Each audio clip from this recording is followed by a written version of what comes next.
Hey y'all, it's your girl Stephanie and this is Wrestling in Color Podcast here on YouTube. Make sure you thumbs up, thumbs down. Make sure you join in the comments. Make sure you subscribe because I'm still on my road to 100. Make sure you turn on notifications and follow me on my Instagram and Twitter. And those links are in the banner on this YouTube page. Wow. What a weekend. What a weekend.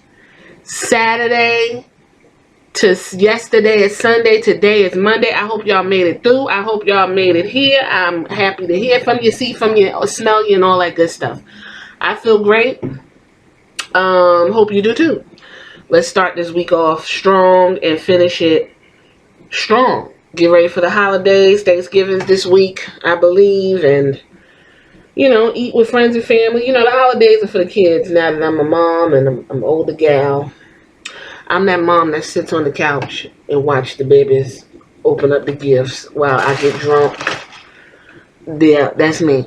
So, what can we possibly have to talk about on this episode, this podcast of Wrestling in Color? Well, we got to talk about the two main pay-per-views that took place this weekend. It was WWE weekend to shine. There was nothing else going on outside of WWE that I know of that I was keeping up with. I'm gonna be honest, it probably was Wrestle Kingdom, was probably all kinds of shit going on. I know Wilder was boxing, knocked the man motherfucking brains out. I saw that. That was terrible. I don't know why anyone would want to be a boxer, but he did a damn good job, won the belt. A lot of stuff, some sports going, football, y'all understand, having your own Survivor Series, beating the fuck out of each other at some game. I don't know. I worked on a college campus, so, that was cooking. I just want to let y'all know, when y'all send your daughters specifically to college, please be mindful. Off campus, if something happens, the university doesn't cover the girls. That's all I'm saying. Or the boys. Okay? Okay, I seen too much. So, I was going to do a separate NXT WarGames and a separate from Survivor Series. But you know what? It's really no point, because if I do a WarGames, I'm going to sit here and just salivate and not get through it properly. I want to go ahead and get this out of the way right now, because there's some situation going on with Rolo Manolo. I'm probably pronouncing his name wrong, but he is the commentator for NXT. He is what I would consider JR in his prime 2.0. When that man does commentary, I'm literally about to go through a fucking wall. I don't even know what the fuck is going on. He makes the match so much better than it actually is, like JR used to do. And I loved it. The way he called War Games on Saturday, I was screaming, he was screaming. I'm just like, oh my God, listen. Everything about War Games was fucking superb. I'm not even going to sit here and find something wrong. I didn't see nothing wrong. I was just sitting there like, oh my God. Yeah, I sounded like Renee Young on commentary on Raw. That's exactly how I sounded all fucking night. For two hours of pure, unadulterated wrestling carnage. Just beautiful. That's all I fucking want. That's it. A little bit of story. Give me some wrestling. Ground and pound. That's it. I will say I wasn't really interested in Damian Priest and Killian Dane and the Pete Dunne, but it turned out to be a decent match, and I'm glad Pete Dunne won. I like Pete Dunne's face. I like his whole style. He looks like a throwback to the gangs of New York. Like he would have been one of them dudes down at 5 Points fucking up some shit in 1844. Yeah, he does. He has a real old look to him, and he's a great wrestler. He got a great personality. He has it. It is what I look for. So Corey Graves went on and had to say something to this man who now I don't know much about him, but apparently he does have some some mental illness issues he's dealing with. We all do, even if we ain't diagnosed. All of us fucking crazy a little bit. And Corey Graves made a comment. So, well, basically what was going to happen was Ronaldo was going to call the Adam Cole and Pete Dunne match. And Corey Graves is talking about he made too many rap references, which I thought was fucking hilarious. I love it. I was like, oh, did he just say? Did he just say? Because he referenced oh my god, he referenced I can't fucking remember it, but it's on the tip of my tongue because I was like a light. I thought the shit was funny. He's hip. He knows what's going on. Rap, hip hop is the dominant genre. I didn't see anything wrong with it. I actually thought it was great. It was out the box. I had a good time listening to it. Okay, so Corey Graves said it was too much rap references, and he was taking the shine from other people. And this prompted this man who's having his own mental health issues to shut his Twitter down and not even show up to do what he was supposed to do. So we had to sit through Adam fucking Cole. I don't know who Corey Graves thinks he is, and I'm pretty sure everybody's dragging the fuck out of him. But he needs to calm and pump his fucking brakes, okay? With his fucking fuck a woman while you still marry, home wrecking ass, and sit the fuck down. Don't be doing that. You don't do that. You leave the kayfabe and the back and forth to the wrestlers, not to the commentators. Because if somebody want to drag your ass, you ain't gonna like it. I didn't like that. Now I hope Ronaldo is better and feels good. I hope that doesn't trigger nothing.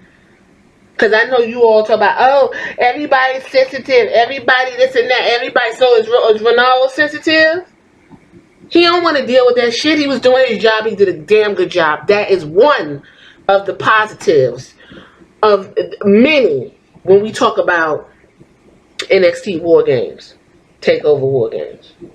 Because when you go from listening to NXT TakeOver WarGames, you don't have to fucking watch the show. That's how good that commentary was. And then you go here to Survivor Series, I wanted to fucking crawl up a wall and just get in the corner with this spider right here. She done made a home. I want to get up there with her, listening to these fuckers on commentary. Sounds stupid. Oh, I don't know what's going on. And then you got Jerry Lawler making these fucking weird ass jokes. His time has passed. Why is he still there? Anyway, let's go ahead and get to Survivor Series. So what I'm going to do is I'm going to bounce between Survivor and NXT because NXT fucking, I already said it in the beginning, they needed to dominate because they're in a war that they did not ask to be in, so they need to dominate.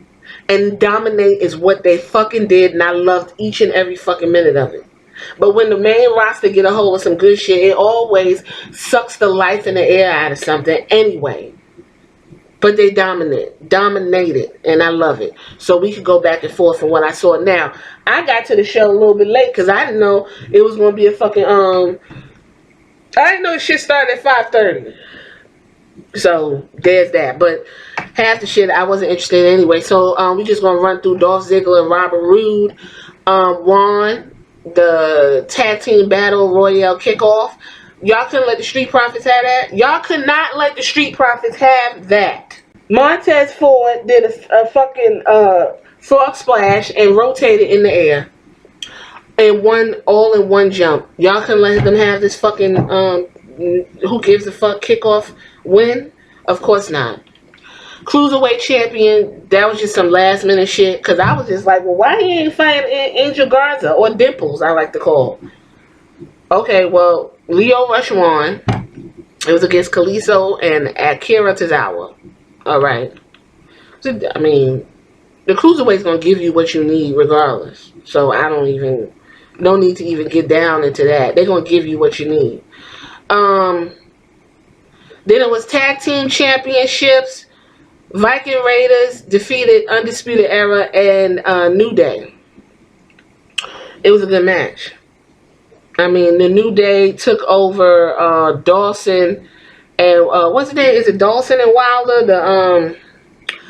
I don't even remember the fucking name. Y'all gonna have to excuse me because what really threw me off, I'm gonna get to with this whole fucking pay-per-view. I'm gonna get to it. But the Revival. New Day took their place. Everybody was kind of grumpy and grown about it, but when New Day gets in the ring, they do what they need to do. And Big E pumped me up so fucking good before when he was talking to Kayla Braxton. He pumped me up to the point where I was like, well, fuck it then. We finna do this. Fuck it then. I didn't really mind because it's not like he's going against the Usos for the 17th time. So it was a good match. Viking Raiders won. You know, NXT. Listen, we wasn't expecting much from the undisputed O'Reilly and Fish because they just was in the match on Saturday getting railroaded and towed down in the motherfucking ring. Okay, so I give them a pass on that. Now, speaking of undisputed, and this was something that's going across this whole Survivor Series, and it made me so fucking mad and ridiculous. I take the boom and the call response back very seriously because now that I know how to do it, and I got used to doing it for a very long time, for about 4-5 years. When it's time to get the boom and the Adam Cole baby, I want the motherfucking shit to be right. So first it was.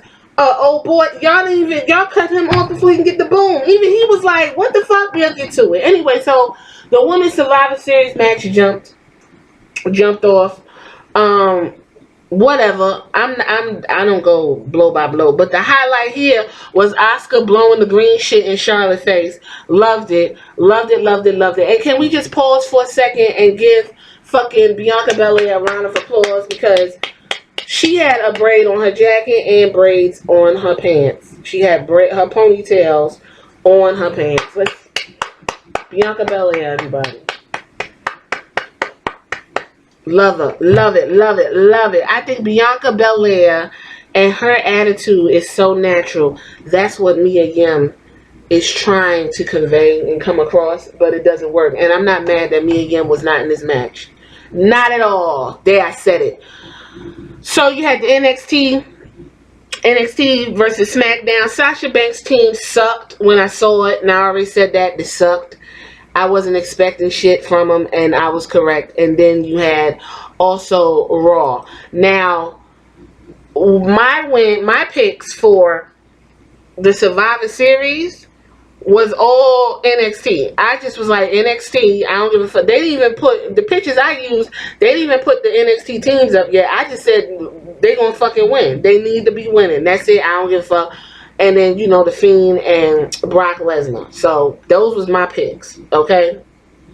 So, we gonna go on back to the women's Survivor Series. It was decent. Only thing I was confused, it was really convoluted when Io Shirai, who's over as fuck, and Candice LeRae, they got put out somehow. I don't even know. And then Toni Storm, I don't like how y'all introduced her anyway. She did win the Mae Young Classic, but I think the audience fucking forgot. Only what irritated me is she was getting a fucking bank statement and she was getting folded up the other way at the and the fucking Rhea Ripley and them is standing on the. I said jump in the thing. So somebody said something to somebody on Twitter that the Revival had said that there's only so many times you could dive in the ring and break a pinfall. I'm just sitting there like, okay. Well, my favorite spots was Asuka. She said, fuck them, fuck Charlotte, fuck the whole thing, blew the green shit in her face. Charlotte got pinned out, thrown out the ring, loved it. Couldn't tell you nothing else going on. When Rhea Ripley, who is a star, and it's funny because I did a spotlight on her, I didn't release it yet. Rhea Ripley has that face, she has it. And someone said something, and some people were a little bit ruffled, but I'm going to tell you, and they was right. Yes, Becky Lynch is trying to come across as Rhea Ripley in the sense of Rhea Ripley's attitude is effortless. She looks like she's 7 feet tall. She comes in the room and you have to look at her like, the fuck? What's finna happen here? She commands a stage and does not say much. And when she says something, she got that fucking accent. She sounds like she's finna rip somebody's fucking head off. Becky Lynch is missing that. Okay? I said it there. I already said it. I'm over Becky Lynch anyway. When she came up there to do a promo, I said there's no fucking need for me to see her talking shit and licking her lips. I hate the way this woman licks her lips. Anyway, so Rhea Ripley ended up defeating Sasha Banks. Her team was weak as fuck, so I wasn't expecting anything out of them. You had fucking Lacey Evans, Nikki Cross, and I don't even know why Dana Brooke was on there. What the fuck? Where's Liv Morgan? Where's this would have been great for Naomi to come back. I don't even know what show Naomi's on. Then you had Charlotte had the Kabuki Warriors, fucking Natalia and Sarah Logan. Everybody's just like, what? I said Sarah Logan need to be coming out with the Viking Raiders. She's first of all, Sarah Logan's terrible in the ring. I'm just gonna let y'all know that now. So there's that. So we're moving right along. Decent match, whatever. Everybody wants to see Sasha and Rhea. That's it. I even said that. Fuck the teams. Let Sasha and Rhea just beat each other up for 15 minutes, please. Kevin Owens jammed Seth Rollins, who was booed heavily. I booed as well. Seth Rollins was asking him where his loyalty lies, and Kevin Owens was like, get the fuck out of my face and don't be talking to me about loyalty. And he did the shield fist and was like, fuck out of here. Loved it. Then we had Roderick Strong, Shinsuke Nakamura, and AJ Styles. Somebody made a post, and I put it on my Instagram, and it's a testament to age, and it's a testament to why a lot of these I don't think I put on Instagram, but anyway, a lot of these guys want to get out here and do what they got to do. What's his name? I got paused there. I'm sorry. Shinsuke's like 39. AJ's 42. Roderick is like 38. And they put on a fucking great ass match. It was a good match. Roderick won. And that is where I got pissed off. He was getting ready to do his boom, and they turned his music off, and everybody was like, what the fuck? Even he was like, what the fuck? I want to do the boom. What? Y'all had one fucking job. After I'm telling y'all, you might think it's stupid. When I couldn't do the boom, like, I was just like, something was taken from me. That's just terrible. I don't like that. I love Shinsuke's entrance. I love his cape. And fucking Sami Zayn, listen, if you gonna have somebody in your corner cheering you on, Sami Zayn is it. He was moshing or jamming out to that music. The audience loved Shinsuke. Shinsuke came out in his black cape shit that never put on him, and he just was doing it, and I love it. Loved every minute of it. So Roderick won. That's another for NXT, who I said NXT need to be winning. It was a great match. The NXT Championship, Adam Cole versus Pete Dunne. Listen, Pete Dunne is European. They have a different style. It's a little bit slower. It's a little bit more gritty, more ground and pound. But Pete Dunne showed out. I was glad he won because I like looking at him. And Adam Cole is just a fucking, I don't know what he's eating. If Britt Baker is sucking him good or what. But this motherfucker, if he don't get a bonus and a turkey this Christmas, I don't know what. Great match. They did a Panama Sunrise on the side of the ring, and I was just like, oh my god. Realize when you do a Canadian Destroyer, the person that's in the flip is taking most of the hit. The person that's landing on their head does the jump, but their shoulders is on the thighs. So Adam Cole, when he did that flip on that steel in WarGames, if you look at it slowly, he took all of the slam from Kevin Owens. That was before they called, what that move was called, an air raider, death drop to hell. I was so fucking nervous, man. I was just like, oh my god. Please grip his head, Ciampa, make sure you lay on your back. The way they landed, most of the hit was on their back, and the elbow, Ciampa had Adam Cole's head cushion on his elbow, and they dropped straight down. It was just terrible. I loved every fucking minute of it. OMG. Great match. Adam Cole, of course, won.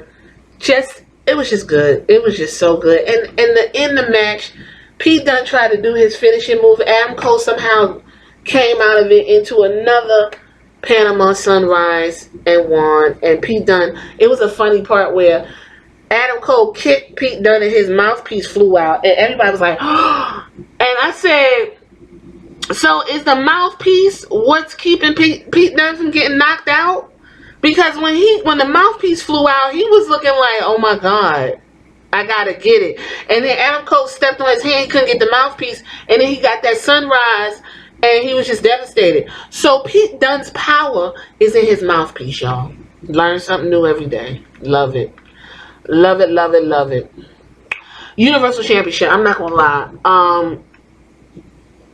After Bray Wyatt came to the ring, I love his interest. I love the lights that flicker when he walks.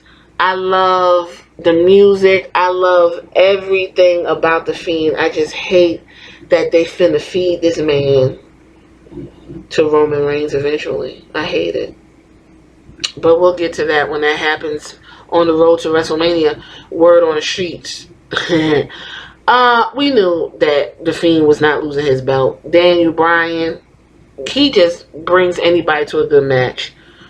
And from what I saw before I passed out, I went to sleep, y'all. I'm sorry. I went to sleep. I don't even know what time. It was only like 9, 10 o'clock. I usually am in the bed 9 o'clock on a weekday. I was just like, oh God, I'm off today. That's the only reason why I was able to watch the show. I just said, oh, fuck it. I'll watch the replay. Speaking of which, WWE Network, if y'all don't fucking get, I was just like, oh my God. At one point it was buffering, then it was speeding up, which during the fucking men's Survivor Series match, I was missing spots because it was fast forward. And I'm not about to watch it again. Okay? What I liked, I posted on my Instagram in little clips. So The Fiend won. Good for him. Them lights, I just can't. I already wear glasses. And it's like somebody fucking peeling my eyes with a fucking potato string. Like what? Next up was Rey Mysterio was talking. Listen, Rey don't need to be talking that long. He just kept saying, and Brock Lesnar, and when Brock, and when I, and then he would stop, and I'm thinking finally, and then he kept coming in with what he gonna do. Shut the fuck up. I was just like, oh my God, this ain't even it. Then we went to the Cement Survivor Series. Okay, listen, Chicago, I think they was tired. This is the same crowd that went to the NXT match. I think they were tired. After fucking, your boy, fucking Volta got put out early, that crowd was like, fuck it. They didn't give a fuck no more. They was through with it. Everybody was doing their thing. Ciampa was doing their thing. It was great. It was nice. It was cool. Highlight, Mr. Keith Lee. Everybody, just go ahead. Keith Lee has arrived. Let's give Keith Lee a round of applause. Come on. He was so good. I was so happy to see a black dude in the ring doing the fucking thing. Okay? Say what you want. I want representation, and I love it. You got Bianca Belair cooking, and you got Keith Lee. Thank you. Thank you. And please don't, just leave him in NXT. I would be devastated if he came up there and fucked the shit up. And the way they was throwing out NXT people, I'd have been so mad if fucking Velveteen Dream got put out early like that. So the audience was just like, fuck it. Couple cool spots. Biggest spot of the night was when Keith Lee pinned fucking Seth Rollins. The audience hates Seth Rollins anyway. He was talking shit to him. They weren't trying to hear it. Keith Lee pinned him. And then it was Keith Lee and Roman Reigns. At one point, Keith Lee threw Roman Reigns up in the air so high he did a power bomb, and Roman's like ass and nuts was right under Keith Lee's chin, and I was like, oh, what I would give to just be in that position. I know, excuse me. Keith Lee did not win, but Keith Lee won, if you know what I mean. Fist bump Roman. Roman gave him that, yeah, you was in here whooping my ass, you know, one of those. Randy Orton did his RKO. Then, you know, he got put out by Matt Riddle, who I'm a huge fan of, watching his matches repeatedly. I'm a bro, y'all. Sorry. Bro. He got so excited that he pinned Randy Orton. He was like, bro. He was celebrating. Randy Orton was like, fuck that. Gave him an RKO, and then he ended up getting put out. Ricochet was like doing all these fucking flips for no fucking reason because he got put out. Then Braun Strowman is running in a circle. I'm sitting here like, why is he running when he should be trying to pin motherfuckers? That's why he got counted out, because he's stupid. Just big and dumb. Just big and dumb. I done forgot Shorty G was even in the goddamn, please. And Anyway, next up we had the WWE Championship. It was cool. It was fun. It was, listen, it would have been cool if Rey Mysterio did pin Brock Lesnar, but please. But the double kick from him and his son was awesome. And I bet just that moment they shared is all Ray really wants to top his career. If he said tomorrow, I'm done, y'all, I just wanted to share the ring with my boy, you could tell they had a good time doing it. And I just want to give hats off to Brock Lesnar. Because Brock knows how to wrestle. And Brock knows how to take hits. And he makes the match look good, especially for small dudes. He's a big man. It was no way, realistically, Ray would have beaten him if he did not stab him or beat him over the head with a steel pipe. Great match. I enjoyed that. That was a highlight for me. Then we went to the Women's Championship.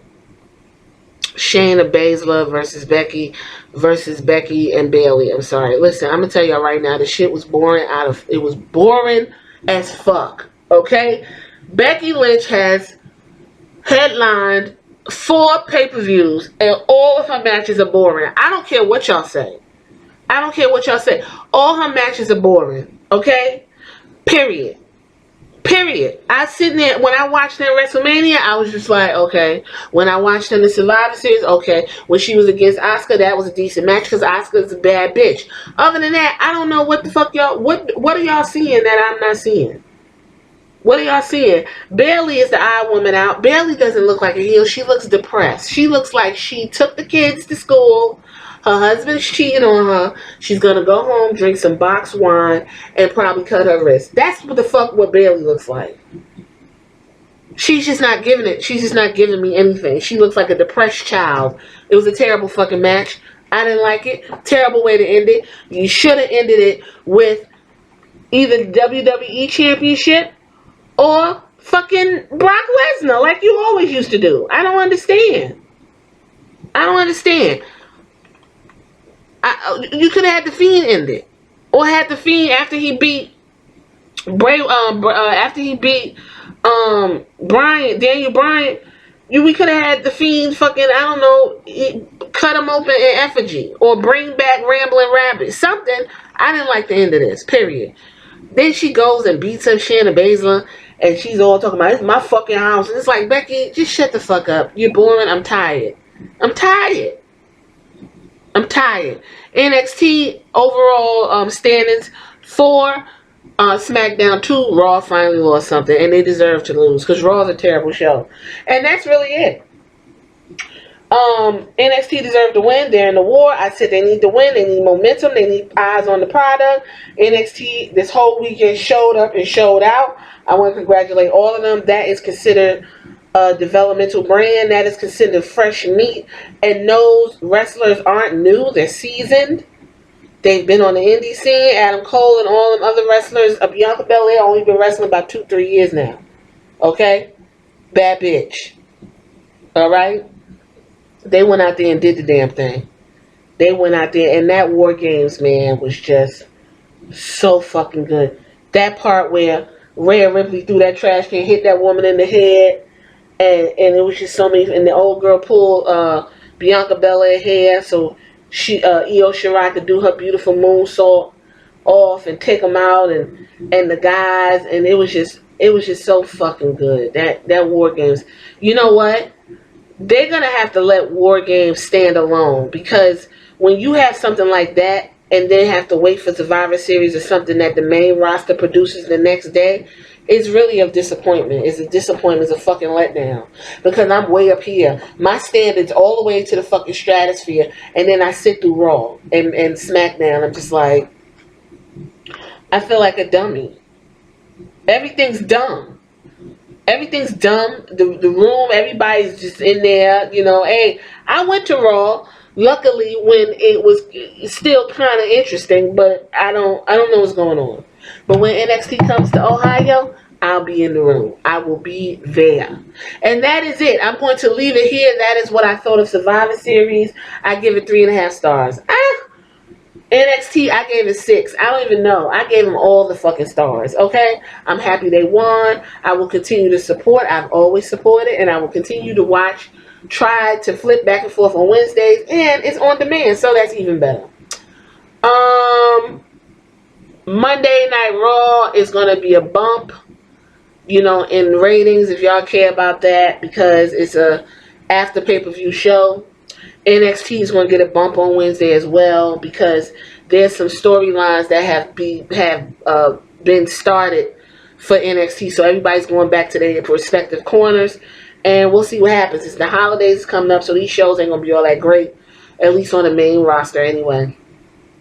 So this is Wrestling in Color Podcast. I'm Stephanie.